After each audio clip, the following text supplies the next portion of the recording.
Hello, hi. Can you hear me? I can. Okay, great. So we are Great. live. Hmm. How are you? How excited are you for Ah, this? I am fairly excited. Okay. So to Yeah. everyone who's watching this, a brief introduction into what we're talking today about is a lot to do with something that even I find interesting. That is spirituality and psychology integration of spirituality into psychology rather, because this is something that I as well did in my healing journey. And when I spoke to Meher, I knew that I had to do this one. So about Meher, she has been practicing as a tarot card reader for 10 years and got professionally qualified as a therapist for last 6 years, has been practicing for Yeah. last 6 years. So Meher, my first question to you is how, like, what was the turning point for you when you decided, okay, now I want to get, professional qualification as well in this space? So, with psychology, I mean, spirituality came into my life much earlier. Like, I was 13, 14 years old when I was first gifted my tarot deck. And that's when I started playing with it and understanding what it means and just the concepts of what a universe is, or just trusting in a being higher than yourself. Religion was obviously part of growing up because Indian society very very religious. My parents are fairly religious; they do believe in God, and so do I to a certain extent. But spirituality, the belief in something in a universe, is something that I resonate with a lot more. So that is something that I was in touch with ever since I was, like I said, 13, 14 years old. Psychology came more as a academic thing. So 11th, 12th grade, you get into streams, and coincidentally, psychology was not a subject in my school back then. It wasn't as popular. So I was a commerce student, very objective, very neutral. Mathematics was my first love. And, reading more, I was really into reading. So the more I read, I discovered this book called Interpretation of Dreams by Freud when I was in 12th grade in the school library.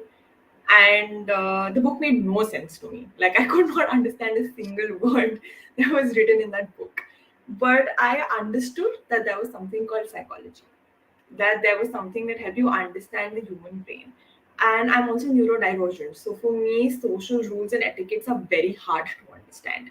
And I was like, oh, here, cheat sheet.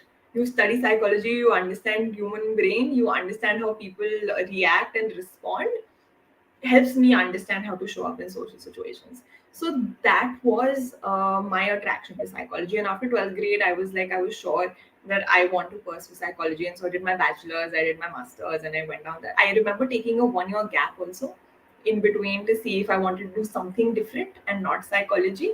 But I came back. I was like, this is it. This is what makes sense to me. So it was more of you wanting to understand yourself, and that's where it got started, and Right. eventually it turned into something you practice more professionally. Hmm. So when you integrated spirituality or concepts of spirituality into your practice with your first ever client, how was that experience for you? Wow. So, for the longest time, the way we're taught psychology is very westernized. We don't create a lot of room for the personhood to show up of the therapist. Like, the idea was to be a blank slate, right? That is always what is recommended. You don't show your emotions, you don't bring yourself in.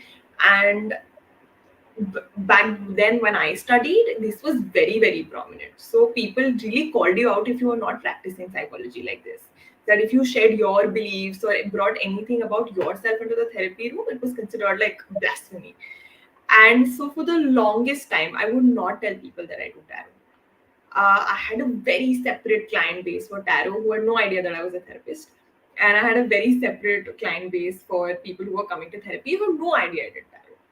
And I kept it very very separate, and I was told back then by my seniors, by my peers, that these two things don't match. You can't bring them together. I in fact received a lot of flack and a lot of questioning about, like, how can you be a tarot reader and being a therapist? Tarot has no science to it, it's not based in anything. How can you advocate for that? And it kept me, like, I would be very afraid to talk about these two, and I kept them very very separate, like kept it very separately.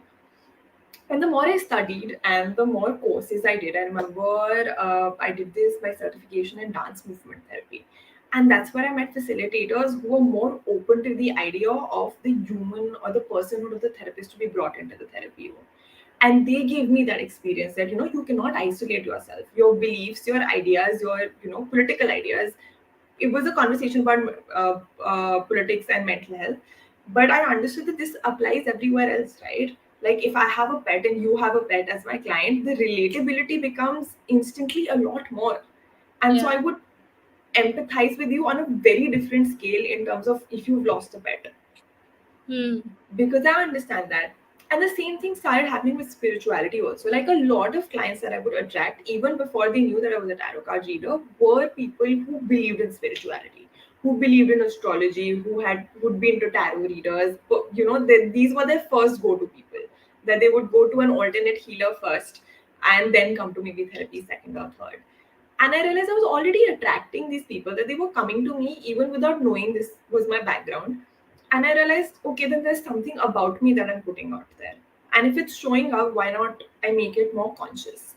So I would always be open to conversations of spirituality, about their faith, about their belief systems, and I would really work that into my session in terms of building resources and safety for them, and just how they can use that as a strength to overcome whatever it is that they were facing. And then very slowly, steadily, I was like, okay, you know what, I think there is room for using tarot as a projective technique. So tarot cards you've seen have they're very rich in imagery, and every time you look at a tarot card for people, like different things call out in that card.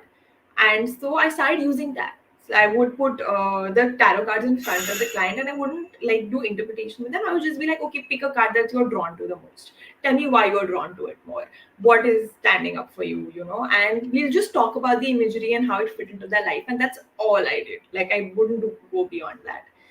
Then last year, I did my diploma in narrative practices, and narrative therapy is, oh my god, the most beautiful form of therapy I've ever come across, because it really calls out to me in the sense that it sees the stories of the people. It understands that everybody has their own way of creating meaning, and that is important in terms of how they view themselves and how they view the struggles that they see. And if you want to bring change, you have to help them with those stories. You have to help them create the stories that are more meaningful to them, which are more um, strength based rather than scarcity based. And that's where I realized there is so much scope for tarot, because that is what tarot does. It helps you move from a very issue related problem related space to a preferred story space, that okay, what can you do? And I've always practiced tarot that way, not as a predictive thing but as insight. What more can you do? Where is that option for you to get out of this circle and see it differently? And I remember Hmm. I did my final project in the diploma about using tarot as a narrative tool. And I created this entire presentation. And that's when I got the confidence to now bring it in more strongly, because I feel like it was backed by evidence, because narrative therapy is evidence related, and it was, more accepted in the community. And then that there was no looking back. But yeah, it was a journey. That sounds one hell lot of a journey for someone, and then eventually, I think a lot more has to do with something that, okay, there is this part of me that I can't put out to people because it's just like I'll be judged. I would be probably looked down upon, and I think that's probably not the best space for anyone to be in. But kudos to you for being able to navigate through it and finally, be feeling confident enough to put it out to your clients. So thank you so much for doing this, I Meher. think that part was also, I realized that if I can't show up as who I am completely in the therapy space, if I cannot embody authenticity for my clients, how can I expect them to do that for them? How can I expect them to show up with parts of themselves that they feel judged about or shamed about? And I think learning how to embody authenticity for myself, I feel like I'm able to do it a lot for my clients now, where I can hold that space for them, that they can show up with all of these beliefs, where they can talk about the fact that I went to an astrologer and this is what they told me and I believe this to be true, and this is worrying me. Hmm. and nobody's questioning that, oh, what, astrology is not right or is not science and you shouldn't be believing it. Okay, this is a fear that has been created. How can we work through this fear? That's quite an interesting one. And as someone who's always believed in the concept of energy, I can like totally relate to those clients as well. Like that, and especially with the whole advent of a lot of online access to astrology and all of those things, people have been like, it's sad that the companies have been tapping into people's fear and so that's where my next question comes in. A lot of times people tend to resort to an astrologer or to say anything on those lines, right? And not exactly seek help from a practitioner who could be, maybe because there's an underlying cause, right? There is a root cause to something that's happening consistently in the life. So, like, what would you like to say to those kind of people? Like, when is the time that, okay, now take a pause, take a step back, it's time to go to a professional and, like, probably go to someone who integrates spirituality, right? It need not be someone who Yeah. just does very modern way of psychology. But, like, what would you like to say? See, something that I've understood, that the aim of any healing modality is to empower the client, to make them feel that they have the power and they have the agency to live their life in a way that is acceptable to them. And that is the aim of therapy. That is the aim of tarot readings. That is the aim of astrology. That is the aim of any other alternate healing modality that you get into. Now, unfortunately, like you said, there are a lot of people who are taking advantage of people's fears and creating a dependency, because we do live in a capitalistic society. And creating dependency and creating fear is how the society thrives. So, what happens is, I think the point to pause is when you feel like instead of empowering you, it's making you dependent, where you can't make your own choices or you can't make your own decisions without relying on this particular modality to help you make that decision. That's not how it should be. All of these modalities should empower you and create enough belief and faith in your ability to do things. Yes, this is information that you can use to make your decisions, but you shouldn't be so dependent on this information that you cannot make a decision without it. And that's where I feel like that's where the pause comes in. I know so many people who, there are a lot of people who practice like that, who will not make, like, won't even eat food without consulting their astrologer. That's a dependency. You should be eating food when your body needs food, when you're feeling hungry, not when an astrologer tells you when to eat food, right? And it's the same with therapy also. A lot of people end up becoming very dependent on their therapists, where they cannot make decisions or have to run anything and everything by their therapist and get their therapist approval to be like, okay, I can do this. And that's where we know we're going wrong. That's not how it should be.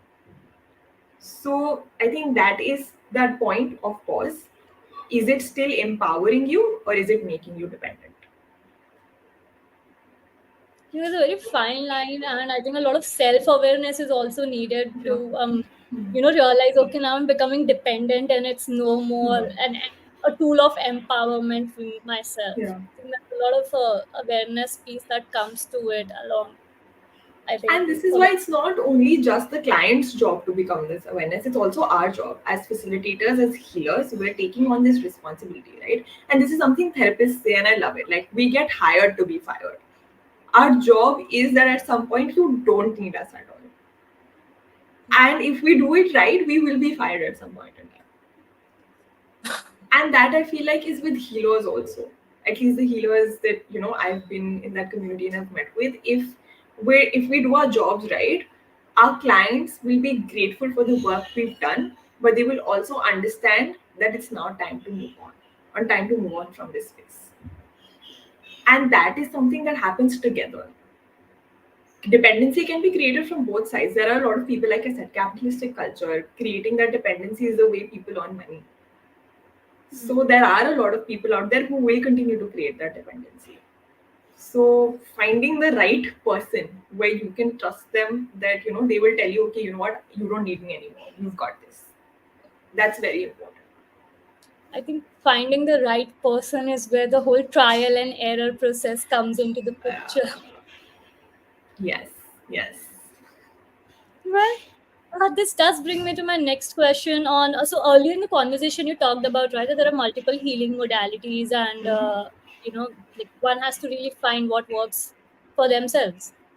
So I would like to understand, like, what are the different types of healing modalities that are commonly used outside Mhm. of the traditional talk therapy. Hmm. I'm referring to, like, how can I choose one? Okay, so there are a lot of different modalities. There are, like broadly, I would classify them into energy healings, which are your chakra healings, your Reiki, your pranic healings, which work with energy. Then there are body based somatic work, which is focused more in terms of, let's say, yoga is what comes in there, and animal flow, and anything that requires the body to move and work with those pranayam, again, breath work, body work. That's one body based healing modalities. Then there is something like hypnosis that exists, which works with your mind, which is again an alternate healing way. I'm trained in hypnotherapy, received a lot of flack for that also, still do. But yeah, just working. So figuring out which one is best for you is a very, very difficult decision because there is no right answer to this. I really truly feel like all of these modalities are just different languages that people speak. So pick up the language which you feel is easier for you to speak or understand it. So if there is any kind of understanding you have about any of these modalities, or if you feel drawn to them, then that's something that you should start with. At least understand. Speak to people who practice this. I know, I think one way of figuring out if this is the right practitioner for you or not, or if this is someone who can really help you, is if they offer consult or discovery calls. And this is something that's very prominent as therapists we do, where we check right fit with the client, where we have like a 15-minute, 20-minute discussion with the client about what they're looking for, what our approach is, and see if it matches, if we're the right person for them. And if other alternate healers are doing this, if they're getting on a call with you to understand what you're looking for, help you understand their modality and how it works, then at least you have that you can make an informed decision. You have the information to see, okay, this is the language, this is what it is required. Is this something that I want to do? Is this something that resonates with me? You don't have to directly jump into the modality and then try 2 3 sessions and be like, oh, it's not working for me. That's not always. I'm not saying a discovery call or a consultation call will guarantee that the modality will work for you, but at least it gives you something to sit with. I have so many clients who I do consult calls with. I explain the process to them, and they take their time to come back to me. It's not like immediately in the session they're like, okay, fine, we want to start. There are people like that also. But so many of them choose to come back to me 1 week, 1 month, 2 months later and be like, okay, you know what? I did my research. I understand what you're saying. I spoke to a couple more people. I feel like this is what I want to do. Hmm. And that Interesting. essentially is where agency starts, where I've empowered you to make your own choice. I'm not saying come, work with me. Yeah, I see what you're trying to you know share over there. But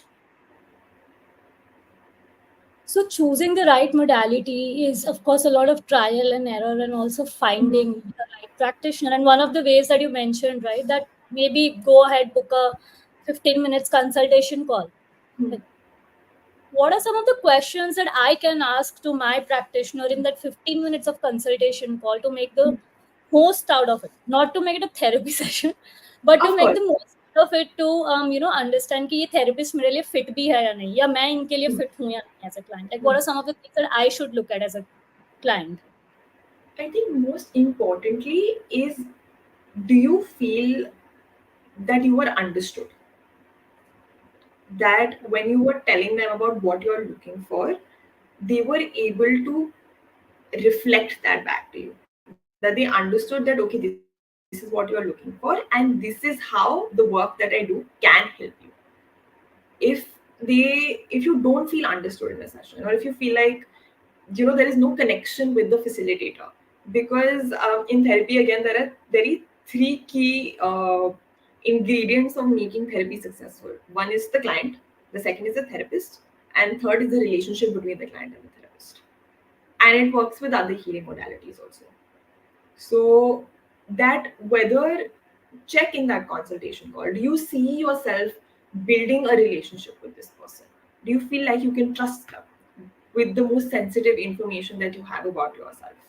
Do you feel like, is this someone who will take advantage of their information, who will create a dependency, or this is someone who's working on a very empowering outlook? And these are questions you can ask.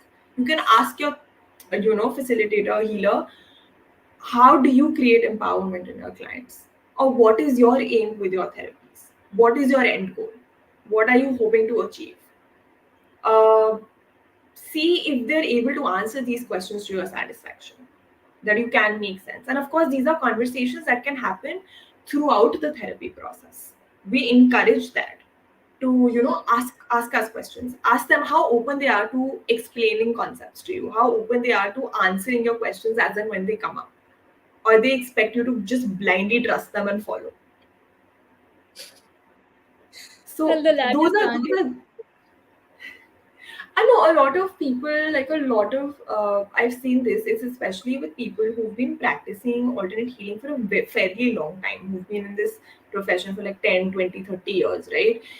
They have a slightly rigid way of working. They expect like full surrender from their client, where there is no room to ask questions. And I'm not saying that they're not effective or they don't do their work properly. I'm just saying that sometimes it creates a barrier because you have to have 100% faith in this person to guide you correctly.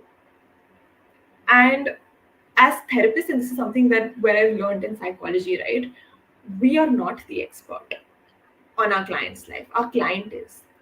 Of course, we have lots more information and practice in terms of understanding what would work, and that is where we come from. But if it's working for you, if it's working for Divya, only Divya can tell me. I can't decide that. Hmm. And how do I know? If I create that space for you to come back to me and tell me, Meher, this is not working for me. I tried this, ये नहीं हो रहा है. कुछ और कर सकते हैं क्या? And that is also something that you have to check in, like in your discovery calls, consultations calls. Is your therapist, healer open to these conversations? That just in case you don't understand something, are they willing to sit with you and explain to you why they're doing what they're doing? I think understanding the why and the origin of the particular Hmm. modality is where a lot of, let's say, things get factored Hmm. in. And we have a comment from someone. I'll just pick it up. Hmm. It's so important to not impose our own way of doing therapy by our jargons. I think this is some practitioner. It Hmm. does nothing to make the power hierarchy in Indian society any better. All about decentered practice. Do you have anything to?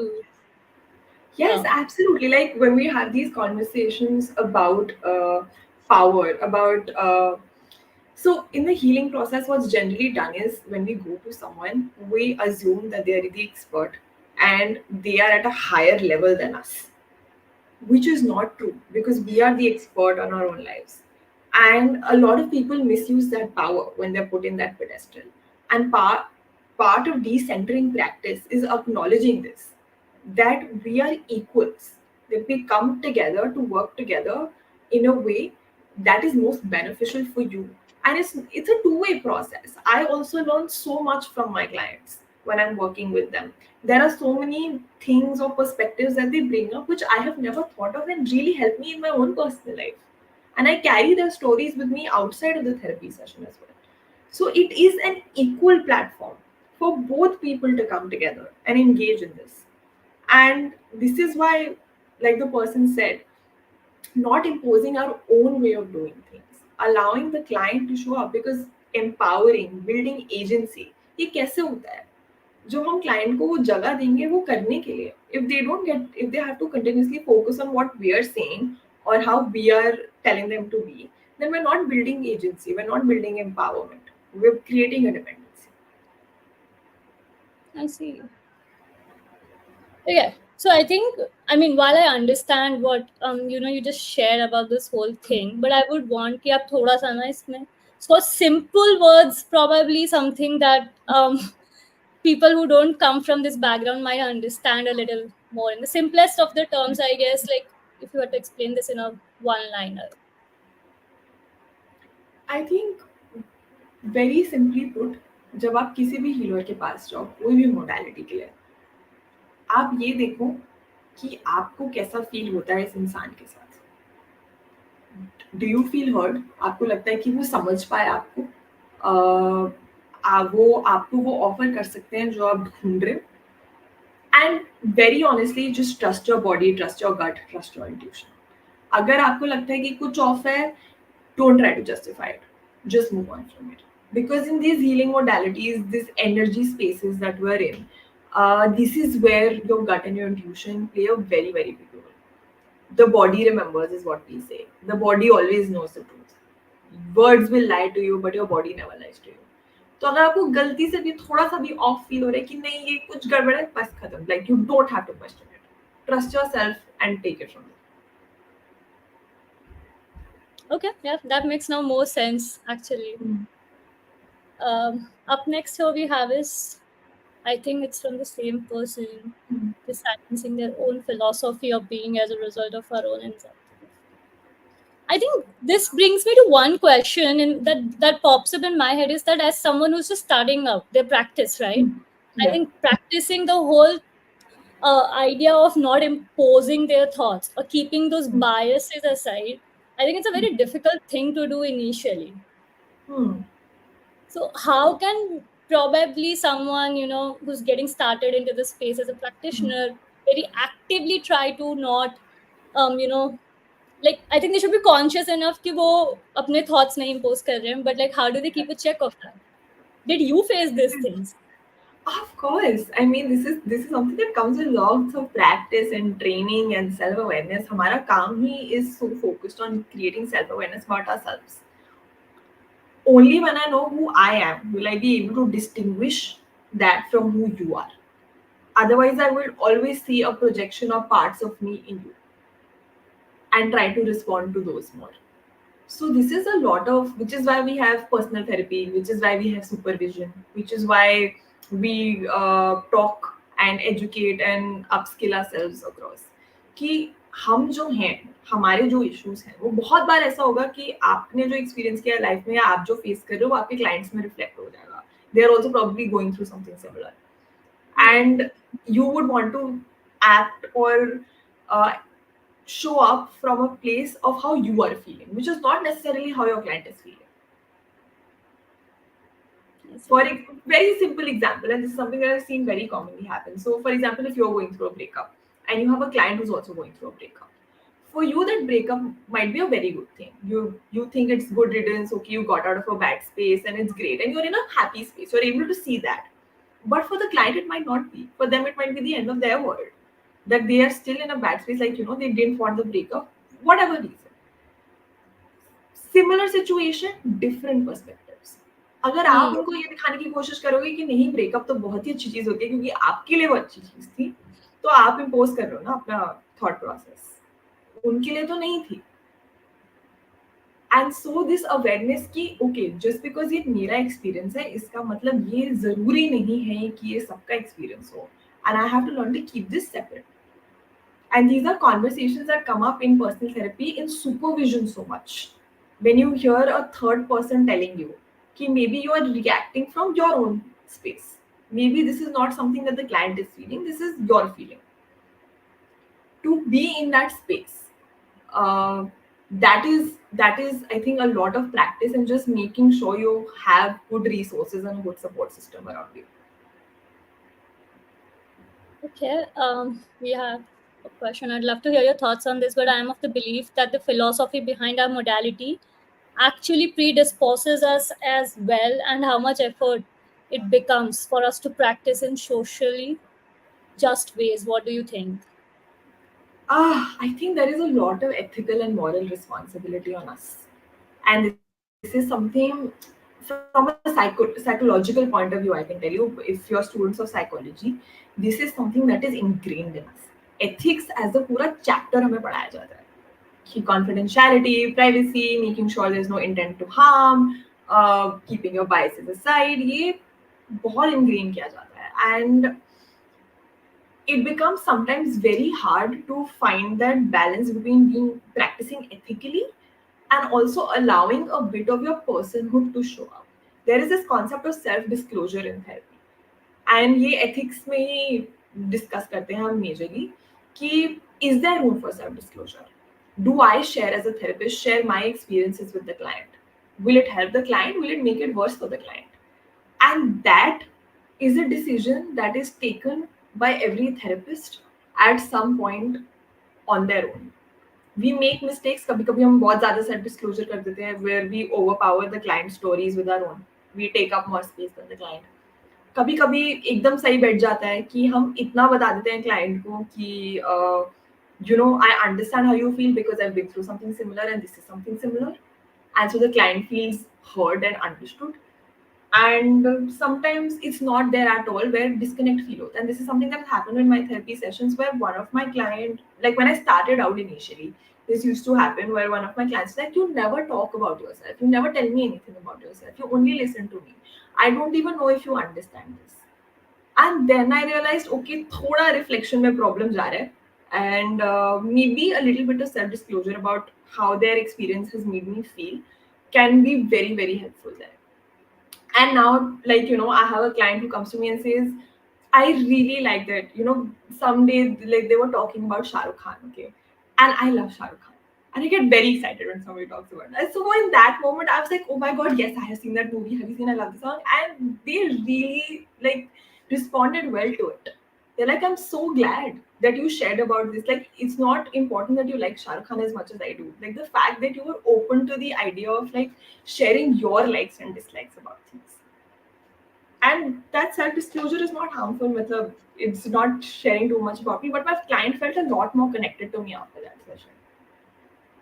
I So think, yeah, sorry, go it's ahead, a go ahead. hard. I'm just saying it's just a fine line to walk. It's a hard space to crack. ऐसा नहीं है कि I don't make mistakes. I still do, and we all do at some point. But it has relevance, and with I think the more you practice, is the easier it becomes. Huh. I'll just come back a bit into the topic of the life that was on the spirituality and integrating it into psychology. Uh, I was reading this book, Many Lives, One Master. I'm not sure if you've Yeah, read Many Lives, this Many book. Masters by Brand Weiss. Yeah. Yeah, yeah. And I want to just know your take on this book, Hmm. because I mean, initially the practitioner himself who wrote this book, right? He didn't believe in reincarnation, in Hmm. past life, Yeah. and all of those things. Hmm. But eventually he did, Hmm. right? So, and when I talk to people about this, the very first question that gets poised at me is, but if past incarnate, like past incarnation, or how do I put this? If past life or all of these things does exist, then psychology cannot. Then you're talking about realm beyond the human Hmm. brain. You're talking about Yeah. realm outside of, like, there's no define to it. Then how are we really Hmm. integrating? Then psychology cannot exist. If this exists, then psychology concepts cannot exist. Has it been scientifically proven? See, the science behind alternate healing is always a little wonky. We don't always have proof because it doesn't show up in the brain in a certain way or doesn't show up for us to document it.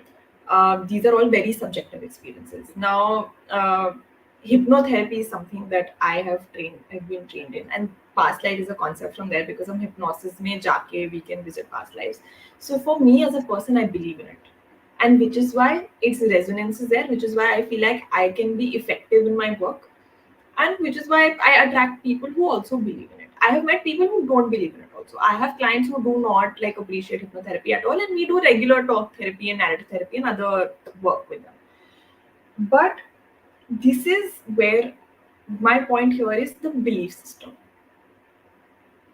If your client believes in this, if this is something that is a very important part of how they show up and how they view the world, you cannot isolate it from their healing journey. I'm not saying you have to give them the experience of a past life regression or you have to make them go through a past life. But if that belief system exists where they believe that they are probably carrying a past life karma and what is happening to them in this life is because of a past life, आप वो belief change नहीं कर सकते. You can't be like but इसका कोई scientific evidence नहीं है, तो हम इस चीज पे काम नहीं करेंगे, हम फोकस करेंगे करंटली क्या लाइफ में हो रहा है. वो क्लाइंट आपके पास दोबारा नहीं आएगा, because what you are doing essentially is you are negating their beliefs. You are saying that what you are experiencing is not right. And um and the idea is to work from the assumption is the client is the expert, right? तो Hmm. आप हमको कैसे मना कर सकते हो. APA, the American Psychological Association, uh, actually talks about spiritual psychotherapy, where it talks about very different types of therapies that you can incorporate the spiritual concept in. So, if APA is recognizing the value of spiritual psychotherapy, then that means there is some value there. Modalities, yes, are questionable. The way people practice is questionable. That's always going to be there with any approach. Um, my idea is just knowing that okay, this is my belief system as a therapist. For example, if I don't believe in past lives, then I shouldn't be taking on clients who believe in past life. As simple as that. I'm not the right person to help them because हमारा एक बहुत fundamental belief clash है. Hmm. And if I can't be open to that idea, if I can't hold space for that idea, if I will judge or shame my client for having that idea, then I shouldn't be working with them. That is the principle at least I work on. If they have an understanding or a belief system that I feel I cannot be open to at this point in time, कि मुझे नहीं समझ आता, मुझे, like for example, it's very hard for me as a therapist to work with someone who's been a perpetrator of sexual assault. It's a very heavy topic. I cannot, I mean, theoretically, I can understand that the person deserves my empathy, they have their reasons, whatever. I mean, there is work to be done there. But as a human being, I can't hold space for them. And so I don't work with perpetrators of sexual assault. I cannot. And that is I feel like is my boundary there. So that it's as I understand that and I will always make that clear. So in case somebody who reaches out to me who falls in this category, I will make it very clear that I'm sorry I won't be able to work with you. But here are a few other therapists who are open to working with such cases. Please reach out to them. Got it. Got it. I think knowing what works well and what syncs well for one as a practitioner is where the entire, I think, the game lies. For the lack of better words, I'm not sure game is even the right word for it, but I think, It's just understanding, like self-awareness, like understanding your own capacity, because this is very sensitive work that we do. हम एक पूरे इंसान के साथ काम करते हैं, उनका अच्छा बुरा, उनकी सारी बिलीव्स, उनके सारे एक्सपीरियंसेस के लिए जगह होल्ड कर रहे हैं. And the aim is to not be judgemental और शेम देम फॉर दिस. और अगर हमारे कोई ऐसे बिलीव्स हैं या हमारी कोई ऐसी अंडरस्टैंडिंग है जो उनके एक्सपीरियंसेस के साथ क्लैश करती है, hmm, तो ये फेयर नहीं है ना कि हम उनके साथ काम करें. true. I think therapy is the space where one wants to really feel heard and acknowledged. And now, if तुम मुझे बोलोगे कि तुम जो सोच रहे हो वो गलत है, outright dismiss कर दोगे, फिर तो हो गया मतलब. I've had actually one therapist, and I sadly had to fire them after 3 sessions because I mean, I think there could have been a sweeter and a more polite way of saying someone that you keep a lot of tabs. So he was they were resonating multiple tabs that I keep open on my laptop Yeah. with how I do it in my life. Hmm. Okay, so some weird correlation that they did there, correlation के Hmm. साथ causation भी कर दिया. And फिर मेरे को बोलते तुम सब कुछ इधर भी ऑन रखते हो, इधर भी ऑन रखते हो, like they just like went off tangent, no context, nothing. And I Hmm. cried in that session, like out of guilt and shame. So I think I do understand. I mean कि Hmm. जब वो तुमको बोलते हैं ना चीजें, I was just like really terrified that day, and I didn't take therapy for 6 months after that. As it's like not happening anymore. So yeah, I think it's very important for practitioners to be mindful of who they are speaking with. And I think उसमें एक और चीज आ जाती है ethnicity. Hmm. right? The culture, what, like, if it's Hmm. from, if practitioner and you Yeah. are from the same cultural background, or at least an ethnicity, Hmm. it just makes a Hmm. like a huge difference right there. Of course, yeah, and that is part of, again, part of the trainings that we get, right, on how to work with different cultural backgrounds, to know that like being from different cultural backgrounds does play a role in therapy and in the healing process. And part of that is also your belief systems, right? If if your client believes in God and you don't, then either you're open to the idea ki, I don't believe in God, but I can hold space for you for your belief system and I can work with that. That is separate. But if you're so like of the thinking कि नहीं भाई भगवान जैसी कोई चीज नहीं होती और आप बिलीव कर रहे हो तो this is where your problem lies, you're because you're you know maybe hoping for an external entity to take care of you, तो नहीं, दैट विल नॉट वर्क ना। आप पूरे क्लाइंट का बिलीफ सिस्टम कैसे चेंज करोगे? वो बचपन से उनके लिए ये चीज इंपॉर्टेंट रही है। आप कैसे बोल सकते हो कि नहीं ये बिलीफ ही गलत है, इसको तो हमें चेंज करना पड़ेगा क्योंकि आप बिलीव नहीं करते। Yeah. So Meher, as we're coming closer to the end of this conversation, which is, I think, I mean, I would honestly want to keep on going on to this conversation, but given in the interest of time, as we're coming towards the end of it, is there, like, some last thoughts that you would like to share with someone who's probably considering to practice the alternate modalities and integrating it, or probably someone who wants to go and seek therapy, right, with the alternate modalities? Like, do you have any thoughts for either of the people or both of them? I think for practitioners, I would really recommend going on your own spiritual journey because that really helps you understand what it is all about. It doesn't matter what modality you pick. It's just understanding the concept and process of how spirituality factors into your own life for you, and that will help you really connect with your clients and resonate with your clients in terms of where they are coming from. You don't necessarily have to practice the same modality that your client believes in, but just sitting with the concepts of what is spirituality, what does that mean to me, and how does that show up in my life, and how would I want it to show up in my life. Just working with these questions can really help you. For clients who are looking to work with therapists who are spiritually inclined, I would just say ask the questions. If this is something that is important for you, if you feel like this is something that you would want to match, um, ask your therapist these questions. Get onto those discovery calls or consultation calls and ask them very specifically ki, what are your beliefs about spirituality. A lot of therapists, for example me, I have put it out there very clearly in my bio that I share with my clients, or it's on my Instagram page, that this is my approach, this is what I do. Ask me questions about it. I had a client come up to me very recently and they said, I am not spiritual.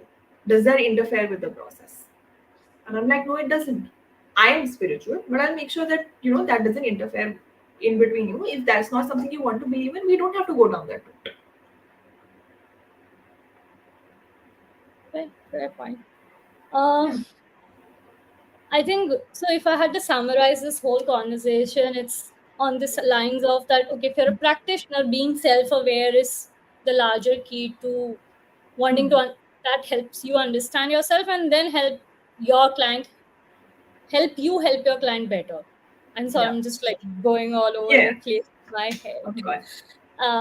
And I think for the client side, it's also about understanding and asking those questions and making sure that your belief system aligns with what the practitioner thinks. If you don't want to go down the route of 10,000 errors, trial and errors, I guess.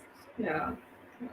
Well, I will limit your 10,000 to maybe bring them down to 1,000 is what the yeah, point is. yeah. Yeah. Well, I guess that's. Thank you so much, everyone, for joining in and dropping in your questions. And if there are any more questions, please drop them in the comments, and I'll for sure get them answered from Meg through some or more video format content. So thank you so much, Meher, once again for coming in and sharing your expertise and your experience with me and for everyone who was listening to us. Thank you. Thank you so much, Vidya. Divya, it was a pleasure being here. Thank you.